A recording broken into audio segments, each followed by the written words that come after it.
Love is spiritual, not natural. You ever think about that? This is absolutely miraculous. With love, you get the results now.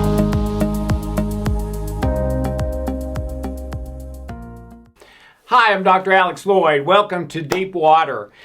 Today, I want to talk about balance. Work, play, rest. How does that affect your health? How does that affect your happiness? How does that affect your relationships? And the bottom line is a lot. So the key to me to this is balance. Okay, your body, your mind are made for balance. Everyone has seen a baby mobile. You know, that wonderful little thing that hangs over a baby's crib, and it's got 4 to 15 little things on individual screens, and some of them play music. And the cool thing is, if you touch one of them, they all start moving and redoing. And anyway, the place they end up may not have remotely been the place they were before the baby or whoever touched that one. Okay, most of them have infinite new positions that those things can end up in after they bounce and jump and move and circle and everything else. Okay, and I think we work that same way. You have 350 systems in your body.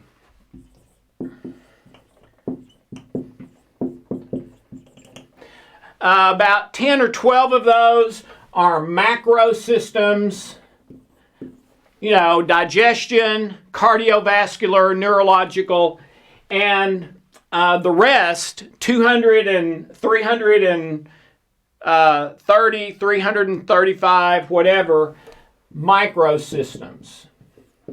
So in digestion, you may have one macro system, which is digestion, but several micro systems within your digestive system. Okay?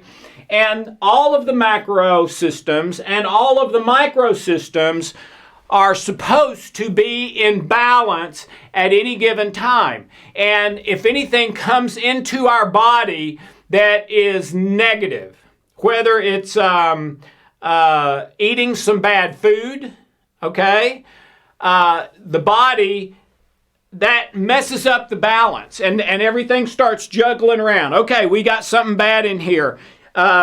Immune system, do this. We need more oxygen. We need some more red blood cells to that area. You know, whatever it is, all right? But the whole body and mind go in motion working on that. The other day, Hope was taking something outside, and she fell on the steps and scraped up her shins, which is not a serious injury, but it is seriously painful, okay?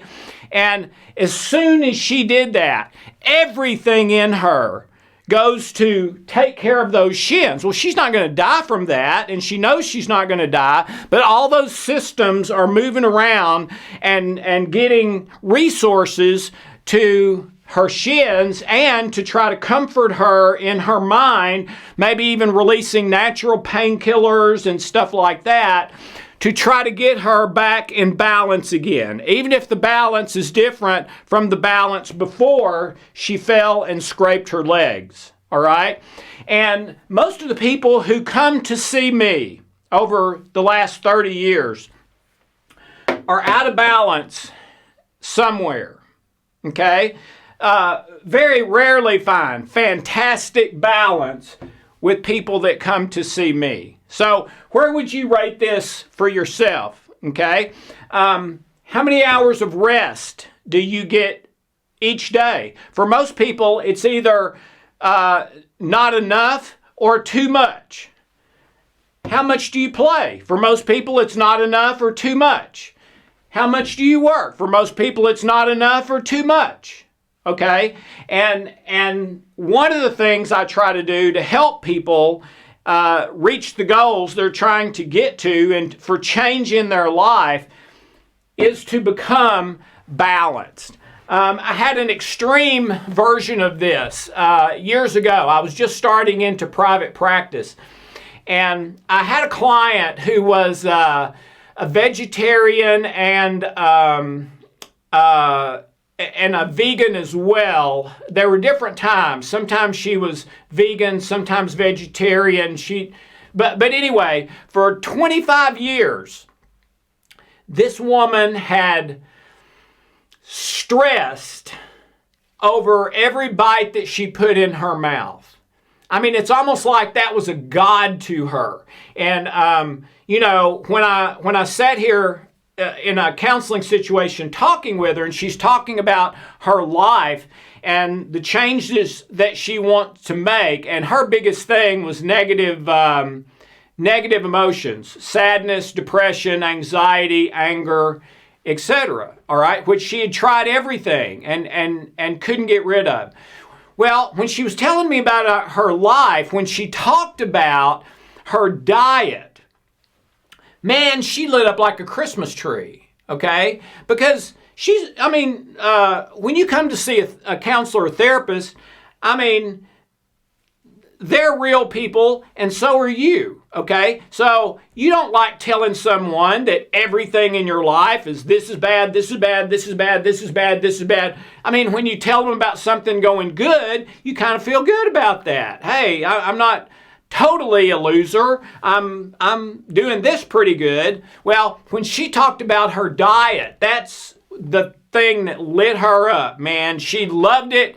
That was such a huge deal in her life. She would never consider doing anything else, okay? And I was testing her. Some of the testing that we teach our practitioners. We've trained over 1,000 practitioners over almost 20 years now, working with people in 50 states, 174 countries. And I was testing her, and we'd been working together for months, maybe over a year. And my testing was that she needed to go eat a big, red, juicy beef hamburger. And I mean, that's what I was testing. And I'm not going to go into the test I used, but I believe it was very accurate, and I've used it for years, and it's been very accurate. But anyway, as soon as I saw that test result, she needs beef, okay, I was like, oh no, this is a nightmare, man.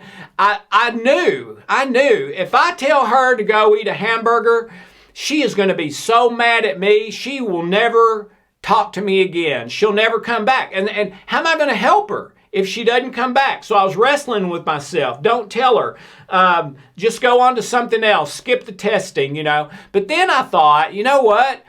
If I'm not going to tell her the truth, I don't need to be doing this in the first place. So with great trepidation, I told her, I know you're probably not going to be real happy about this, but what I'm testing is that you need to go eat a hamburger. And what happened was exactly what I thought would happen.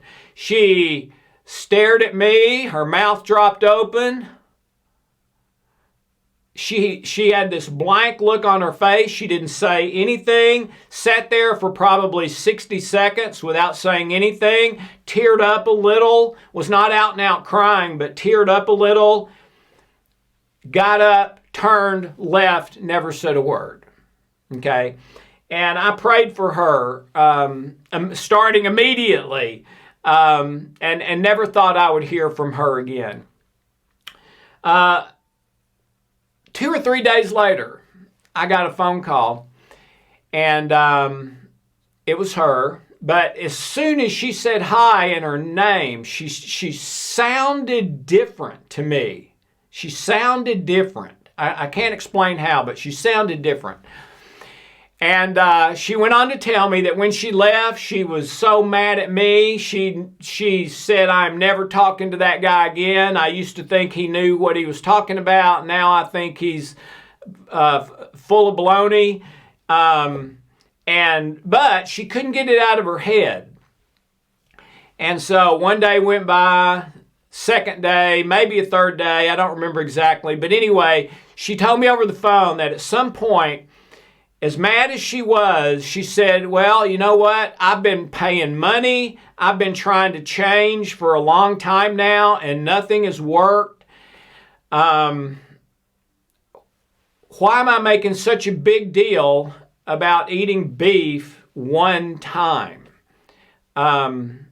And she even felt for the first time, am I possibly out of balance here in some way? Hadn't had that thought in years, I promise you. But anyway, with great trepidation, she decided to go have a big red juicy hamburger. And she told me over the phone, "I cannot ever remember feeling as good as I have felt since I ate that hamburger." Now, my point is not that everybody should go eat hamburger, or that even her eating the hamburger, that the hamburger was what it was about. I really don't believe that. I don't really think it's that there's a little different protein in hamburger than there is in other things, and that's what her body needed. That's possible, but I really think what it was is she was just in jail. She had put herself in jail when it comes to eating and what she puts in her body, to the point that she was way out of balance and in bondage. Okay? Her mobile of her 350 systems was looking kind of sad. All right? Because this eating thing was getting everything out of whack and keeping her body and mind from being able to keep her healthy the way she needs to be. So, I would encourage you this week to take a look at your life and say, okay, work. What percentage of my week, days, months, if you want, however you want to do it, what percentage of my time is work? What percentage is play? What percentage is rest? Okay? And everyone knows that we're supposed to get, 6 to 8 hours of sleep. Okay? Which is healthy for most people long term. All right? Work in America, at least, that's like what, 40 hours? 40 hours a week. All right? Sleep 6 to 8 hours a day, which would be about 49 hours in a week. All right? And play, play could be a lot of things. To me, play could be Hope and I having a cup of tea and talking for an hour and a half on the porch while we watch the sun go down. It could be Hope and I going for a walk. Also, we should put in here not just play, but exercise. That should be one of them too. And what science is saying today, even those of us who are getting older, is 25 to 45 minutes a day. All right? So play could be reading a book. Play could be having a cup of tea. Play could be meeting a friend for lunch. Play could be lots of things, okay? But I would say every day you need some number of hours that is play. And you might also add to rest spiritual rest, which means meditation and prayer and getting time alone to re-energize my batteries and things like that. So I would take stock in these this week for you.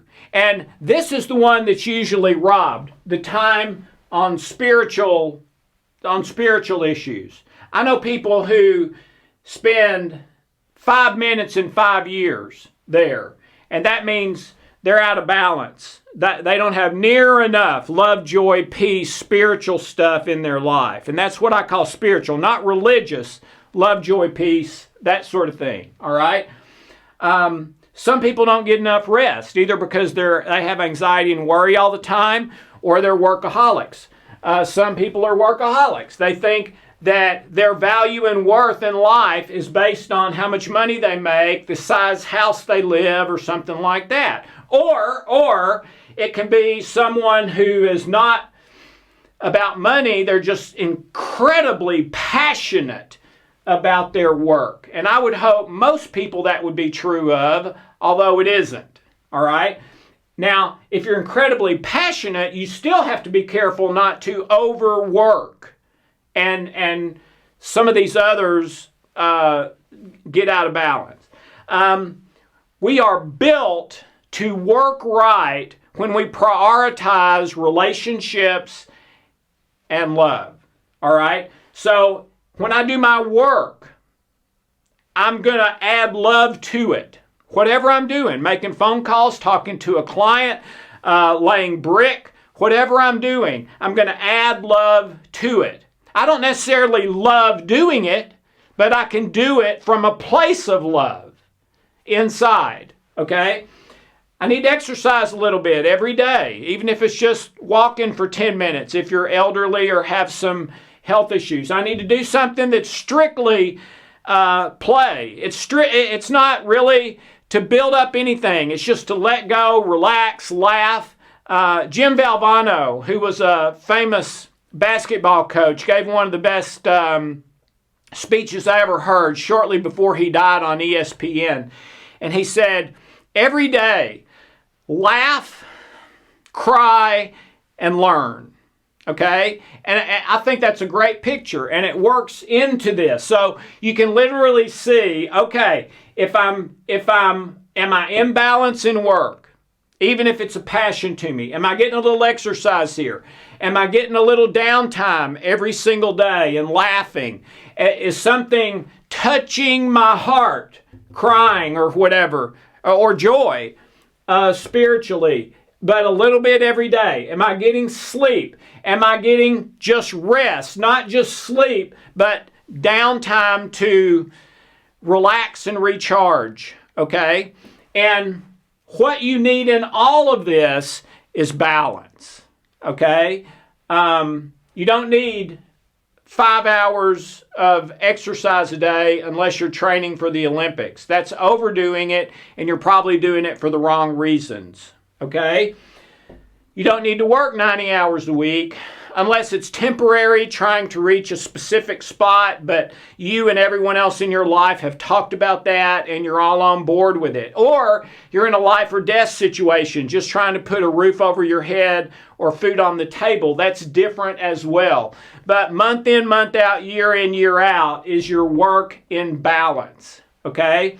As well as the others. And how these systems are either in balance, and when anything negative comes in, they shift around but go back to balance, or is there one or more area here where you're out of balance and it's skewing your whole being, okay? Working way too much can crash your whole internal balance mobile, so to speak. Not exercising at all can crash it. Not having any time to laugh or relax and play can crash you. Not getting enough rest can crash you. Having no spiritual time per day, enlightenment, and focusing on what is beautiful, lovely, excellent, etc. In the world to also help recharge your batteries. Not getting any of that can crash your whole system. So to live the life you want to live, no matter what that is, if you're a boat maker, if you're an accountant, if you're a performer, if you build cars, doesn't matter what it is, whatever you do, you need to be in balance. And I've seen over and over and over where the person that comes into me is out of balance. They're working 90 hours a week, but it's either not working or they're making a lot of money and they're miserable and all their relationships are on the rocks. All right? Or someone's in great shape, but they don't ever spend any of this time with significant others, prioritizing those relationships and love. You have to have all of them the way they're supposed to be and in balance with each other, or you will crash. It's not a matter of if, but when. So, where are you today? And if you are out of balance, start working on the area that you need to get back in balance. And it will change your life. A life in balance is a life that I would say is in the top 15 to 20% of your best possible life. If it's just in balance. And there's no other great things you can say, but you are in balance and you stay in balance, you're going to have close to your best possible life if you just have that one thing. So think about it this week. See where you are. Wherever you are overdoing, figure out how to cut back and get it more in balance. Whatever you're underdoing, same thing. Figure out how to get it more in balance. Okay? Because without that, you're headed for trouble if you're not already there. It's just a matter of time. So, thank you so much and have a wonderful, blessed day.